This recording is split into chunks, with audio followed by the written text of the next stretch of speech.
Well, Scott, welcome to Chesterfield. How does it feel to have signed for the Spireites? Oh, it's an unbelievable feeling. Really, really happy. Something I wanted for a couple of years. Tried to get it to materialise last year, couldn't quite happen with the contract situation at Barnet, and with me being fairly local, it's a really, really good opportunity for me. And plenty of experience in the National League. You know what this league is all about. Yeah, I think I'm probably up there with the most experience in the league. I'd say if you look at numbers and games, etc. And hopefully I can bring something to the table and just add a little bit more to the squad. I look at the bodies you've got around the place now and how good the team is, and you were so close to getting over the line on Saturday, and hopefully if I can come in and help and add to that, then I'm really looking forward to it. So looking from afar, what have you made of Chesterfield's season?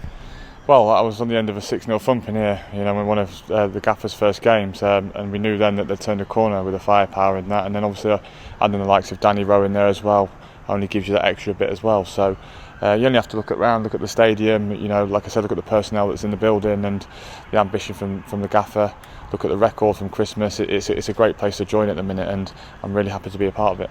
So who do you know who's already at the club? My big pal Hayden Hollis, I'm good friends with him. We was at Notts together.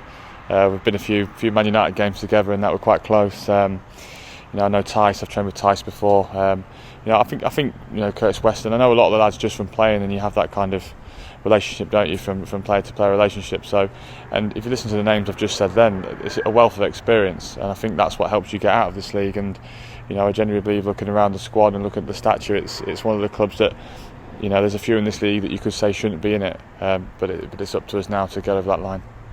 With your friendship then in particular with Hayden, no doubt you've done your homework, and what has he told you about the club? He just said it's a great place. He said obviously this year there's not been any fans in, but I've played here before when it's been quite hostile. I mean, I remember playing here for Hartlepool, and I remember that end there actually when you equalised in the second half, it felt like you were going to go on and win the game just with the support behind that goal. So I know what it's like to play here. It's tough, it's intense. It's not easy. Like I said, even without the fans, we got beat 6-0. It could have been 8 or 9 on the day. It was a really powerful performance. So I know what I'm getting myself into, and if I can add to that, and even if it's 1%, 10%, give that little bit extra, hopefully it'll all be a positive and we can move forward. Now you've got plenty of experience at all different levels, including a call up to the full England squad. How was that when you reflect on your time with the national team?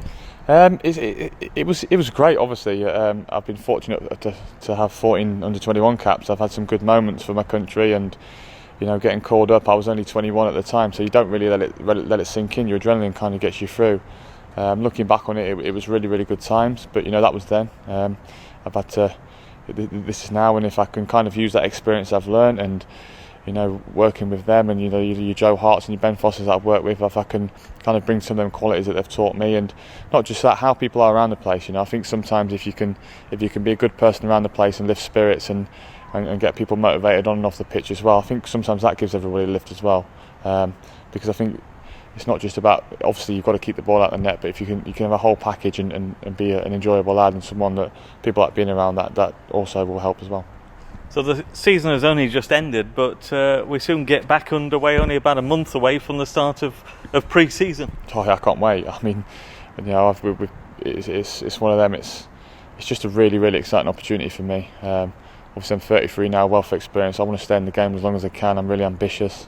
I want to hit the ground running, meet my new teammates, and kind of just get in the swing of things, get that daily routine back. It's obviously been a tough 18 months for everybody. We're kind of almost getting out the other side of it now. If we can get back to some normality, and when I can get into that routine of coming into training every day, being at a good club. I'm a family man. I've got 3 kids, so if we can get some normality back in our life and we can have a bit of success with it, then it's going to be a great year.